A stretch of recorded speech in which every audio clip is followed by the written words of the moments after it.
Hello and welcome to the Appleby Hour.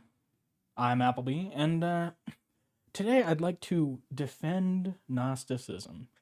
Now, before we get into it, I do want to say, give some explanation because I do plan on doing, like a broader sort of religious series later on. Hopefully, a little bit more high effort. That's something that will become possible if you give me money below. But anyway, the reason I want to do this is because the right wing, and in particular some of the more high-minded intellectual types on the right wing, have sort of identified this lineage from the Gnostics to like leftism today. And this is also what the sort of crackpot types are talking about when they say that we live in a satanic society, that that our culture is satanic. And most people, they dismiss that idea. They want to, kind of throw it out of hand because that's not how people think about it. And that's fair because nobody, even in the higher levels, even the people who are using Satan as a symbol in their music videos and stuff, they don't literally think that Satan, like they're doing the work of some dark malevolent force. That's not happening. But it's not, they don't not have a point. Okay. I'm going to get into it. Now, for those of you who don't know, Gnosticism is a sect of early Christian belief, a branch on the Christian family tree from shortly after the life of Christ, if he existed. And it's sort of the elder heresy, it's the original blasphemy, is that man is two separate things, that there's this physical form and then there's this light, this divinity that we're trapped in, right? And the reason that this is heretical is because Jesus was supposed to be all man, all God, all at once. It's not two pieces, right? And so that kind of goes against what the Christians at the time believed. Now, whatever. I don't want to get too into it, but the problem here is that a lot of the of things that the Gnostics believed, the Gnostics kind of died out. There's not a whole lot of them left. They kind of, the tradition lived on in a few movements, but it's not prominent.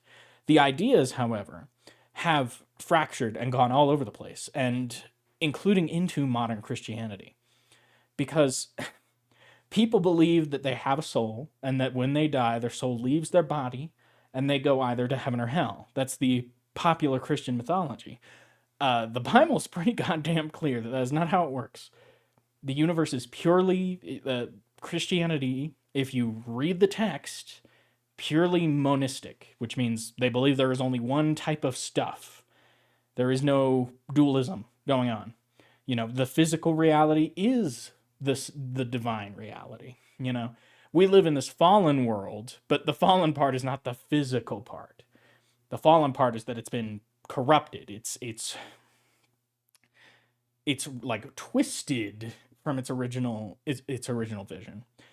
And according, that idea of like, oh, we go to heaven or hell, according to the Bible, heaven does not exist yet.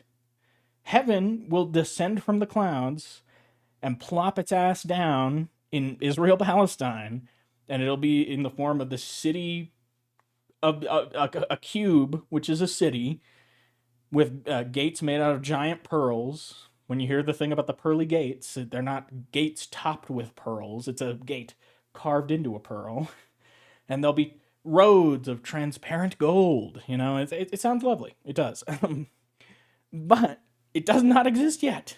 Sorry, grandma is not in heaven, okay? She's rotting in the ground.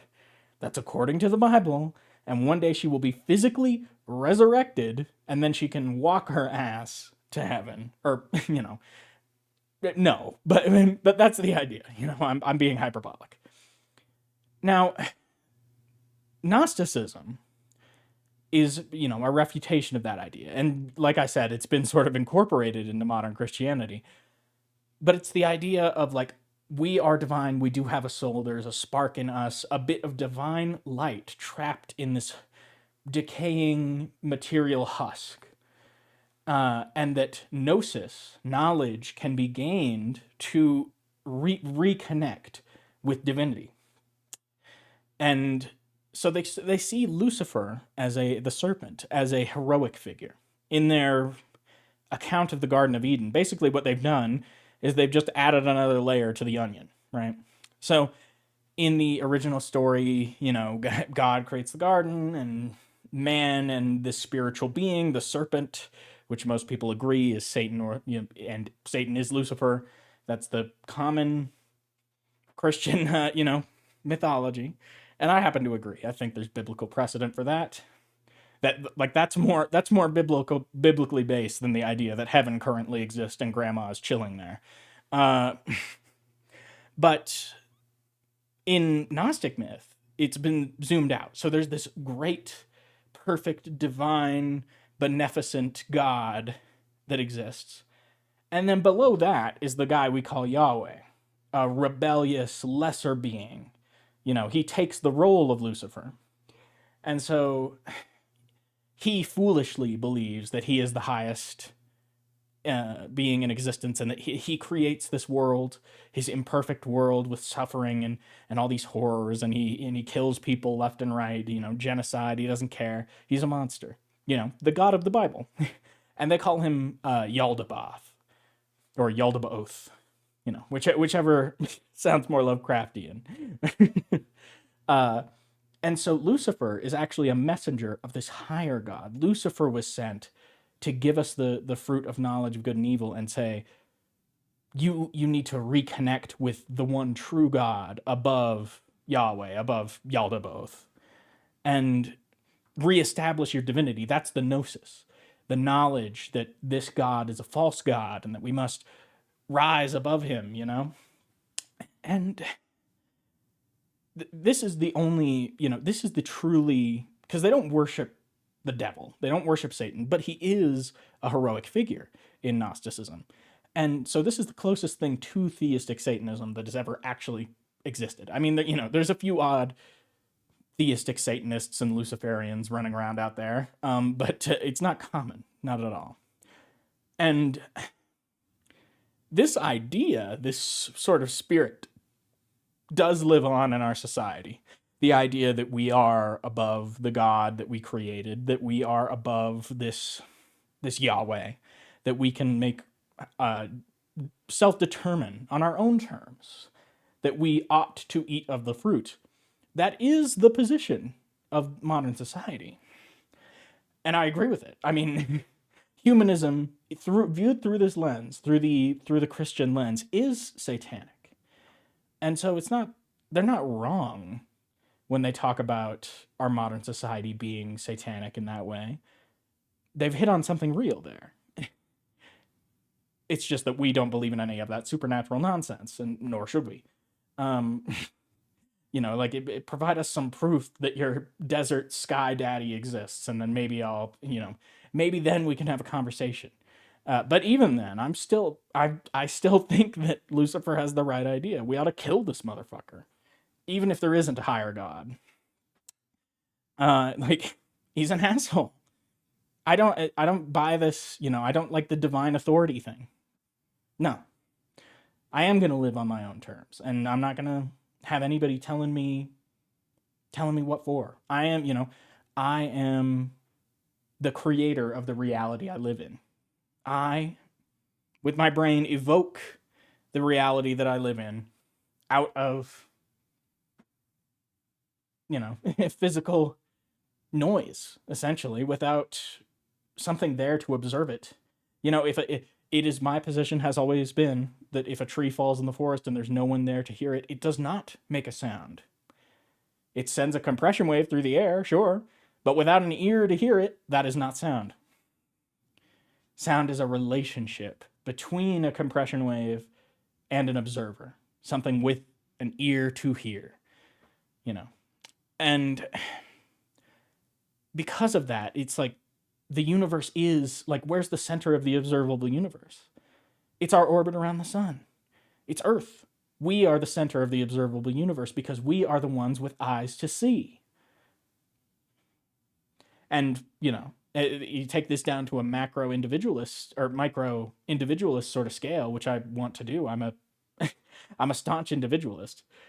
Uh, you are the center of the universe. It's a collective effort, yes, but at the end of the day, you are trapped inside your own skull. There's nowhere else you can be. And so, profoundly alone. And so to like bow down before some tyrannical, self-obsessed God, your God is not worth worshiping. I don't know why you think he is. And all you have to rebut that is threats. It's like, well, you'll burn in hell forever. Okay, well, if that's the choice, then that's what I choose. Especially considering, let's go back to biblically accurate heaven, right? Hell is not mentioned at all. Vague illusions at best, and no descriptive anything. Like burning. That's all. That's the most you can tell me about hell. Okay, but heaven, they tell us quite a bit about heaven, and yeah, it's a beautiful place. But do you know what you do when you get there? 24/7 worship. That's all you'll ever do. You won't be, and according to popular Christian myth, you won't be unhappy. You won't even have the capacity to be unhappy. You won't be yourself. You will be a slave to this tyrannical God. And if the choice is mystery box, and some Christians believe it's just annihilation. It's like, oh, so the choice is either nirvana or endless worship, like easiest choice in the world, right? Mystery box / nirvana / burning. Take that any day over eternal slavery. It's like I watched a Christian reacting to or talking about like should you allow your kids to watch Nimona, right? And if you haven't seen it, you should go watch it. A Netflix original. It was going to be made by Disney, but then Disney fucking threw it out, and Netflix picked it up. It's great. It's really good.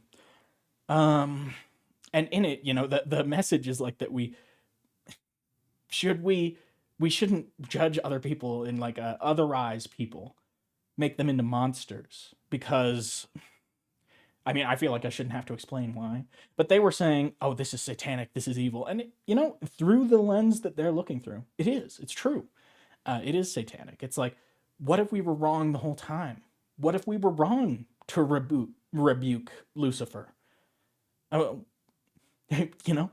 if? What then? What if it is not right to worship a God who does nothing but threaten you? Fear of God-fearing. It's supposed to be a good thing. I'm a God-fearing Christian man. So you're a coward. So you're a groveling little bootlicker. That's all I hear. You want to live on your knees. I don't know. It's not for me. Not for me. I feel I've rambled long enough. Thank you for watching. Please, Christians, flame. I would love that. And if you actually liked it, then like it and spread it around either way, hate watch or actual enjoyment. Show more people. Pretty please. See you in the next one.